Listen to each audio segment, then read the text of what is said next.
बिस्मिल्लाहिर्रहमानिर्रहीम अस्सलाम वालेकुम।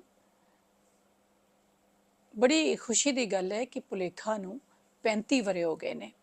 35 वरे एक जीवन होंदा पूरा, और ये भुलेखा नूं असीं बनदियां, जवान होंदियां और ताकतवर होंदियां वेख्या है।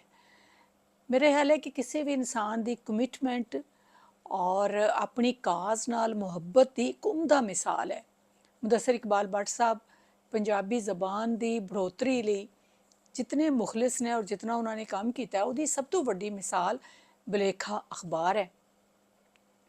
और 35 वरियां च असीं देखिया कि भावें तूफान होवे, बदल होण, धुप्पां होण, धुंध होवे, भुलेखा कदी बंद नहीं होंदा। तुहानूं वेले सिर तुहाडे तिकर अपड़दा है। और वो सारियां खबरां कि जिन्हां दे नाल साडा सानूं आगाह होना चाहिदा है, सानूं पता होना चाहिदा है, वो भी दिंदा है। एक मज़ामती रंग भी है भुलेखा दा। पंजाब दे हक की गल करदा है, पंजाबियां दे हक की गल करदा है, इस्तेहसाल की गल करदा है कि पंजाबियां नाल कित्थे कित्थे हत्थ हो रहा है, वो गल करदा है। और फिर सब तो वड्डी गल कि पंजाबी ज़बान की गल करदा है हमेशा।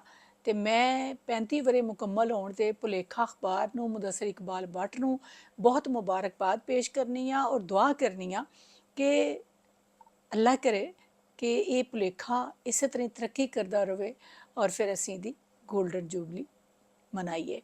और गोल्डन जुबली जड़ी है उहदे विच मुदस्सिर इकबाल भट्ट साहब भी होण ते मैं भी होवां, ते रब हयाती देवे उन्हां लोकां नूं कि जिहड़े अपनी धरती नाल जुड़े हुए ने।